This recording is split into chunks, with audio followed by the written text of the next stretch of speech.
آیا تو میں سب سے بڑے کبیرہ گناہ بتاؤں؟ الا اخبرکم باکبر الکبائر۔ آپ ایسے بیٹھے ہوئے تھے، ایسے آپ نے کہا الاشراک باللہ، شرک یوں بیٹھے ہوئے ہیں۔ پھر فرمایا اللہ کا شکر ہے ہم میں کوئی مشرک نہیں، ہم شرک سے پاک ہیں۔ حقوق الوالدین، شرک کے ساتھ جوڑا، ماں باپ کی نافرمانی، حقوق، اور یہ واحد نافرمانی ہے جس کے لیے نافرمانی کا لفظ نہیں ہے، حقوق۔ نافرمانی کے لیے ہوتا ہے معصیت، من یعص اللہ ورسولہ، سبحان اللہ۔ اللہ اپنے لیے عام لفظ استعمال کرتا ہے جو اللہ رسول کا نافرمان، ماں باپ کے لیے حقوق کا لفظ استعمال کرتا ہے، اور حقوق کا مطلب نافرمانی نہیں ہے۔ یوں بیٹھے ہیں، حقوق کا مطلب سمجھانے لگوں آپ کو۔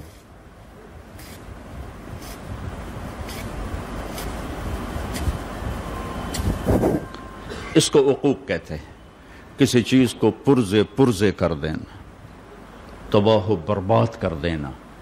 اللہ اکبر، اللہ یوں کہہ رہا ہے ماں باپ کی نافرمانی تمہیں ایسے پرزے کر دے گی، ایسے تباہ و برباد کر دے گی۔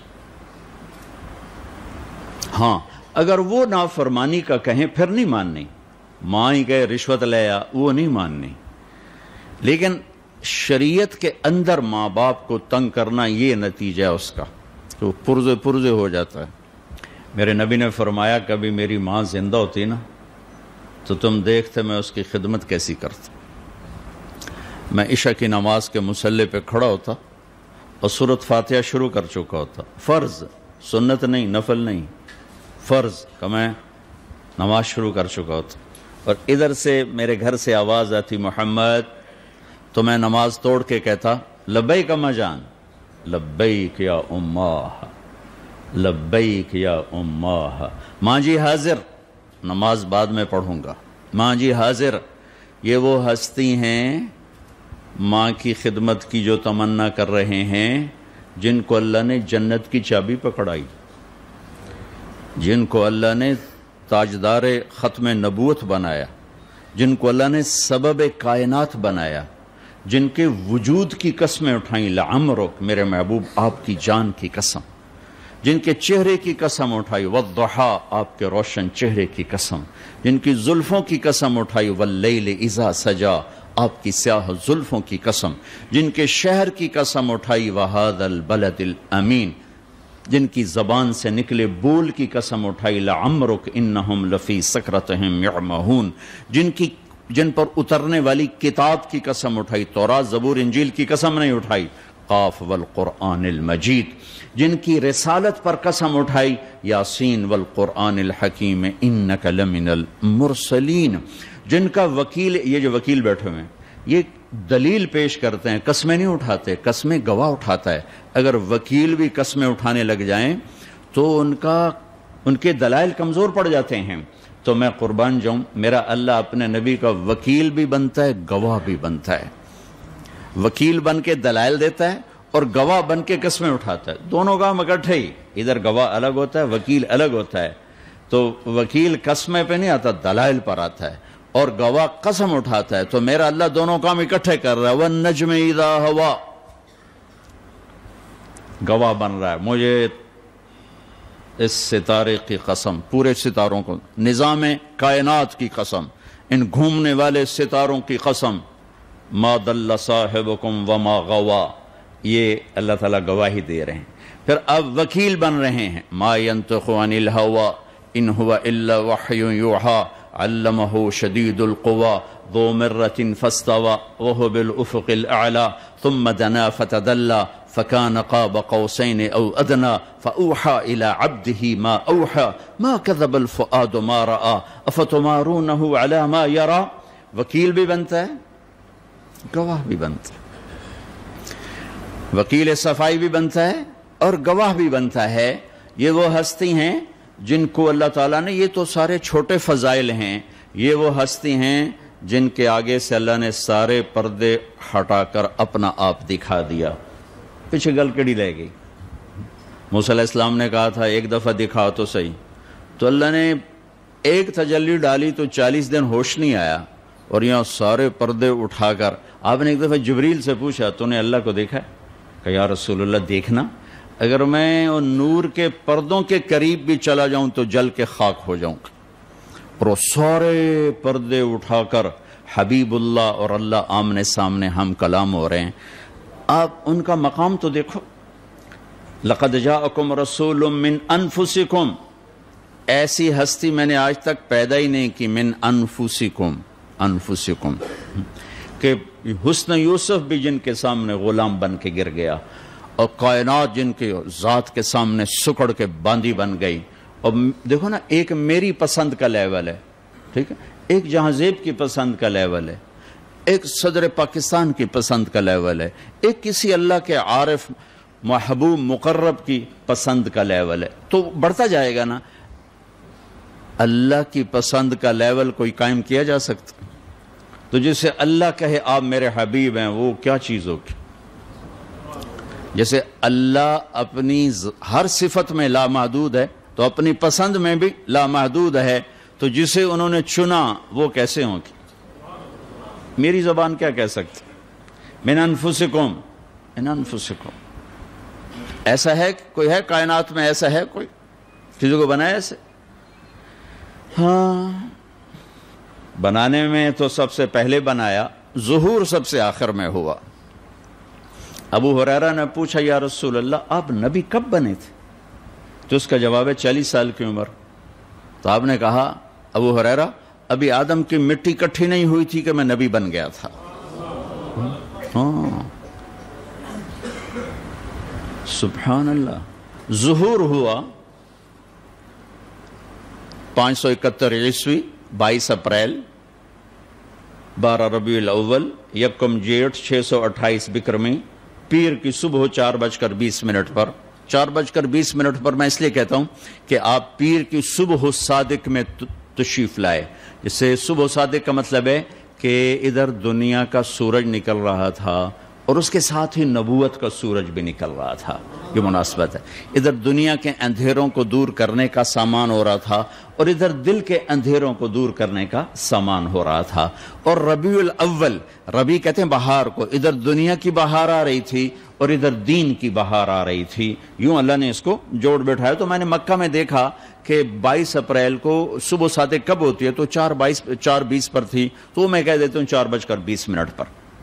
مطلب یہ کوئی پیچھے سے لکھی ہوئی بات نہیں ہے. اس وقت تو گھڑیاں نہیں تھی، گھنٹے نہیں تھے. اب میں اضافہ کر سکتا ہوں کہ 22 اپریل کو 4:20 پر صبح صادق ہوتی ہے. لقد جاءکم رسول من انفسکم. ایسی ہستی ہیں کہ کوئی ان جیسا ہے نہیں. پھر دوسرا ہے لقد جاءکم رسول من انفسکم. اس آیت، اس لفظ کو دو طرح پڑھ سکتے ہیں. ہم پڑھتے ہیں من انفسکم، میں افریقہ گیا وہاں پڑھتے ہیں من انفسکم. انفس کا مطلب بتا دیا کہ ایسا کوئی ہے، ایسا کوئی ہے، کوئی دکھاؤ، کوئی دکھاؤ، کوئی دکھاؤ. من انفسکم کا مطلب ہے ایسا خاندان کسی کا ہے، ایسا نسب کسی کا ہے، ایسا گھرانہ کسی کا ہے، ایسی عالی شان نسبت کسی کے پاس ہے. کوئی ہے جس کی پیڑھی آدم تک جاتی ہو. یہ واحد گھر ہے جس کو محمد مصطفیٰ کی طفیل آدم تک ایسا پاک کیا کہ میرے نبی نے فرمایا کہ میرے باپ عبداللہ سے آدم تک کسی نے زنا نہیں کیا کبھی بھی، کبھی بھی. ایسا پاکیزہ نسب دیا. انفسکم، سب سے عالی نسب محمد بن عبداللہ بن عبد المطلب بن ہاشم بن عبد مناف بن قصی بن کلاب بن مرہ بن کعب بن لوی بن غالب بن فہر بن مالک بن نضر بن کنانہ بن خزیمہ بن مدرکہ بن الیاس بن مضر بن نزار بن معد بن عدنان بن اود بن حمیسہ بن سلامان بن عوس بن بوز بن قموال بن ابی بن عوام بن ناشد بن حزا بن بلداس بن یدلاف بن طابخ بن جاحم بن ناحش بن ماقی بن عیفی بن عبقر بن عبید بن الدعاء بن حمدان بن سنبر بن یثربی بن یحزن بن یلحن بن ارعوا بن عیدی بن زیشان بن عیسر بن اقناد بن ایہام بن مقصر بن ناحد بن زار بن سمی بن مزی بن عوض بن عرام بن قیدار بن اسماعیل بن ابراہیم بن آذر بن ناحور بن سروج بن رعو بن فائج بن عابر بن ارفشاد بن سام بن نوح بن لامک بن متوشالے بن ادریس بن یرد بن ملح الایل بن قینان بن آنوش بن شیس وبن آدم علیہ الصلاة والسلام. من انفسکم، ہے کوئی ایسا؟ ہے کوئی ایسا؟ کوئی ہے؟ دکھاؤ کوئی ہے؟ نہ ذات میں اس جیسا ہے یعنی شخصیت، اور نہ سلسلہ نسب میں کوئی اس جیسا ہے، نہ ایسا عالی خاندان ہے کوئی، نہ کوئی ایسی عالی ذات ہے کوئی کہ جن کے وجود کی میرا رب قسمیں اٹھائے۔ سارے نبیوں کی سرداری کا تاج سر پہ سجایا، اور پھر نام بھی کیا رکھا؟ محمد، احمد۔ آپ کے نام تو خیر بہت ہیں، جتنی صفات ہیں اتنے نام ہیں، تو صفات تو لامحدود ہیں، لہذا نام بھی لامحدود ہیں۔ جو علماء جمع کر سکے، وہ میرے پاس ایک کتاب ہے، 1177 نام ہیں میرے نبی کے جو جمع کیے جا سکے، وہ اس سے بہت زیادہ ہیں، جمع اتنے ہوئے، یہ نہیں کہ اتنے ہی ہیں، انسانی علم یہاں تک پہنچا ہے، اس سے آگے پہنچ نہیں سکا ہے۔